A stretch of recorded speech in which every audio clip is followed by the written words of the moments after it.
What's up YouTube? Star Wars Knights of the Old Republic released on Xbox in mid-2003. After some delay and heavy anticipation from fans, the game became the fastest selling Xbox game at its time of release. However, this was not the only content that they had in store. Following this massive release, BioWare announced that there would be free downloadable content available through Xbox Live. This downloadable content was available later in the year and came in the form of Yavin Station. Yavin Station features a new NPC by the name of Suvam Tan. He's a forager and inventor.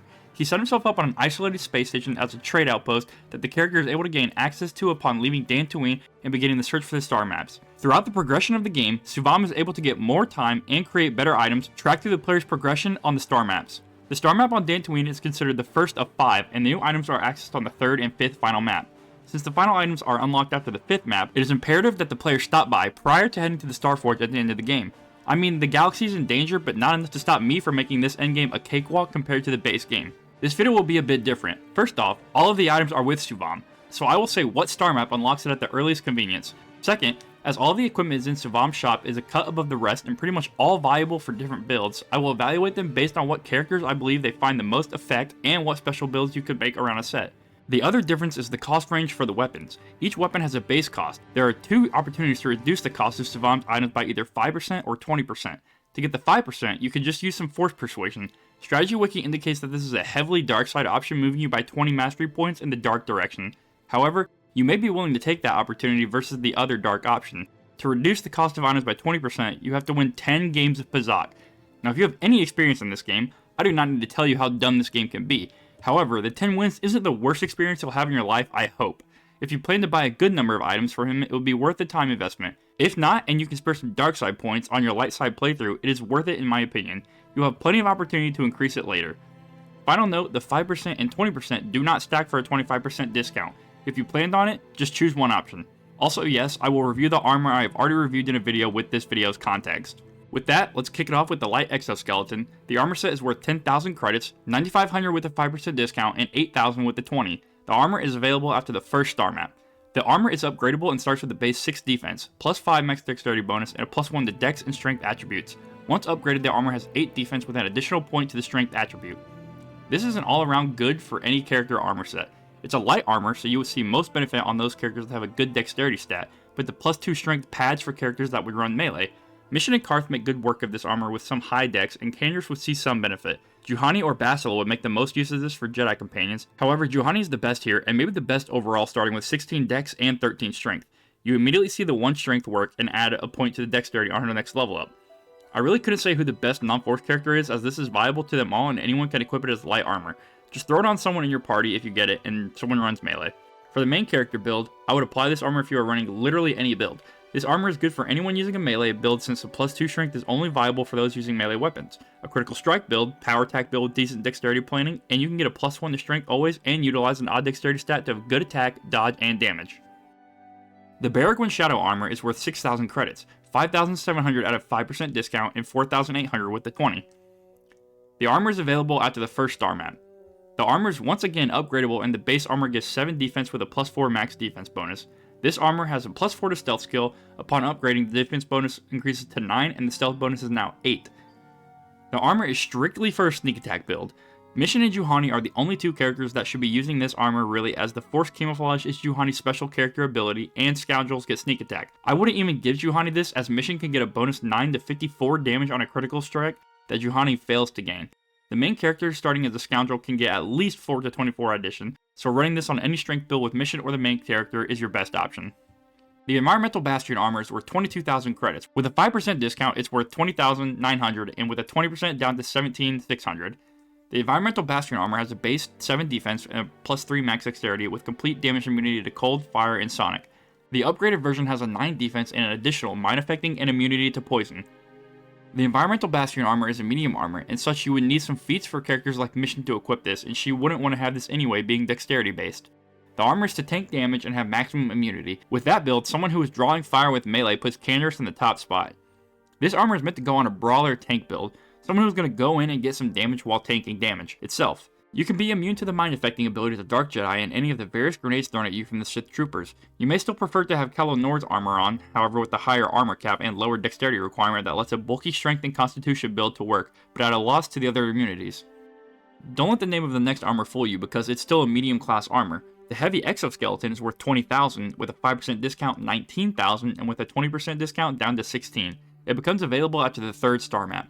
The Exoskeleton base form has a 9 defense and +2 max dexterity bonus. The armor features a +1 to constitution and a +2 to strength. The upgraded version has a 13 defense and a +3 to strength and constitution.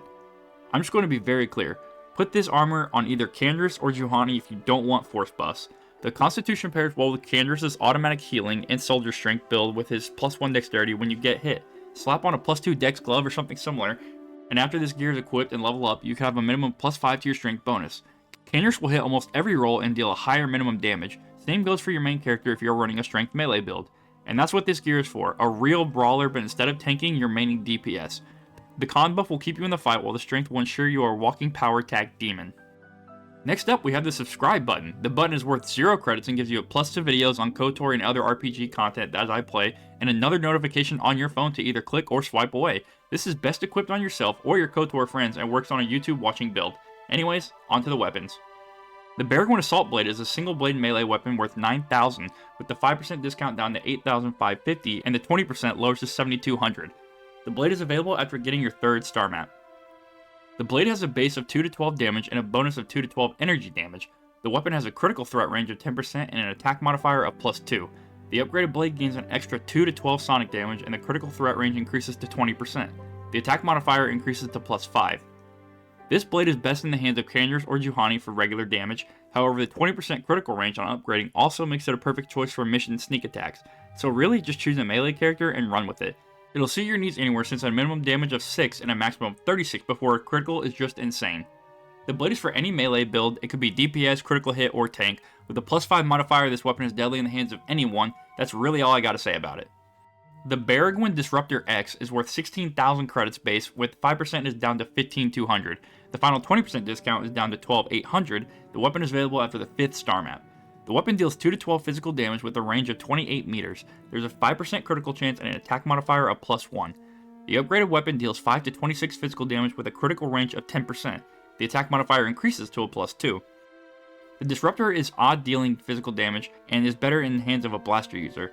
The obvious choices would be Zalbar, Carth, or HK. It could work for any, but I would put Carth at the bottom of this list as he just feels right to use blasters.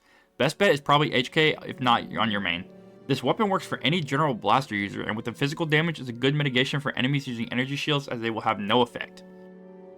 The Baragwin Ion X is worth 12,000 credits base cost, 11,400 with a 5% discount, and down to 9,600 with a 20% discount. This weapon is available after the 3rd star map. The Ion X deals 1 to 6 ion damage with a bonus 1 to 10 physical damage. The range of the blaster is 28 meters with a 5% critical hit chance and a +3 attack modifier. Upon upgrading fully, the damage range is 3 to 18 ion with an additional 2 to 12 ion burst droids. The critical threat increases to 10% and the attack modifier boosts to +6. The weapon works best on the same characters in my opinion, so slap this bad boy on HK. This works doubly on him since he can pair the ion weapon specialized in dealing with droids and his special stun, flamethrower, or ion rays. And that's what this gun is best for, dealing with droids. This does become helpful on the first section of the Starforge where many of the droids are being sent after you, so it is worth the buy to clear this section and the section right before Malak. However, it defaults to a side character since you wouldn't want to main this character for the final fight. The Baragwin Assault Gun is worth 15,000 at base, 14,250 at a 5% discount, and 12,000 at a 20%. The gun is available after the 3rd star map. The gun deals 3 to 20 damage with a 28 meter range and a 5% critical threat. Nothing insane at the base, however, once upgraded, the weapon has a 3 to 18 sonic damage and a +5 to attack modifier. There's nothing too crazy on this weapon, and once again, you're going to use it with HK or Canderous or Zalbar, and to be honest, you're never going to keep Zalbar and Canderous on blasters with their strength attributes, so HK it is again. This weapon is a damage consistent hit based weapon, not going to be a sniper shot used, so stick with Power Blast or the Rapid Shot to utilize the huge range of 6 to 38 damage. This would be good to pair with a tank on the team going in for his hits, while the ranged character sits back and blasts away for massive damage. The Baragwin Heavy Repeating Blaster is another big boy worth 19,000 base cost, 18,050 at a 5% discount, and 15,200 at the 20%. This is another in-game weapon available after the 5th star map. The Repeater deals 3 to 22 energy damage with a 28 meter range and a 5% critical shot. The upgraded weapon deals about a bonus of 4 to 24 fire damage and with a +3 attack modifier. There's nothing crazy once again, you're going to want to use HK on this. The repeater is heavily skewered towards using rapid shot since the name calls it a repeater, so we will call this a DPS again and sit back and blast away massive damage. Not to forget the droids here, we're going to take a look at their own special weapons. The Baragwin Flamethrower is worth 3,000 credits, 2,850 with the 5%, and 2,400 with the 20%. The weapon is available after the 3rd star map. The Flamethrower is exactly the same as a regular Flamethrower, however it has unlimited uses. The Flamethrower deals 30 heat damage and has an on-hit horror for 3 seconds. This rolls a reflex save at a DC of 15 for half damage and a DC of 15 fortitude for negating horror. This weapon is also short range and requires the user to be close up. The weapon is obviously ran on HK or T3, however we all know T3 is actual bun cheeks for battle, so we put it on HK. Also, HK gets the good blasters that T3 doesn't, so the Flamethrower as a DPS weapon should go on the DPS droid. The Baragwin Stun Ray is worth 3,000 credits with the same split of 2,850 and 2,400 on the discounts. The Ray is also available after the 3rd star map. The Stun Ray is a modified normal Stun Ray with unlimited uses. The regular Stun Ray has an on-hit stun chance of 100% for 9 seconds. The enemy can make a DC 15 will save to negate the stun. The weapon has a medium range so the user can be a bit further back than the Flamethrower. This weapon is more util and can be used on either droid. You could run T3 and spam stun rays for your other characters to get guaranteed hits and critical strikes. Running T3, mission, and a crit build main character would go stupid here. So if you're looking to one-shot your way through the game, why not give that a try? The Baragwin Shield Disruptor is once again worth 3,000 credits at a base with the same discounts. The weapon is available after the 3rd star map. The Shield Disruptor works the same as the other with unlimited and copy the base. The Shield Disruptor is the only one that is upgrade class 1 while the other 2 are class 2. The Disruptor deals 20 ion damage flat out with medium range. This works on either droid once again and is damaging, but also util specifically for shielded enemies. This works as a secondary option on whatever droid you have in your build, but won't be your main item to build around. I won't dive too much into the rest of the items to save that for another time, maybe. Special mention for the Heart of the Guardian and the Mantle of the Force are covered in my complete lightsaber guide. You can see all their effects on crystals and lightsabers, and we can all agree they have some of the coolest saber colors. They are worth any playthrough using lightsabers. With that, I will leave you to whatever you do when you're not on this website. I don't know, probably playing the game you already came to listen about. Check me out on Twitch for live stream content as I work on a KOTOR 2 Dark Side Force only playthrough, and you can head to my Pally page if you wish to contribute further. As always, a man is lost without the sauce, but that same man can get lost in the sauce. I hope you all have a wonderful rest of your day. Peace.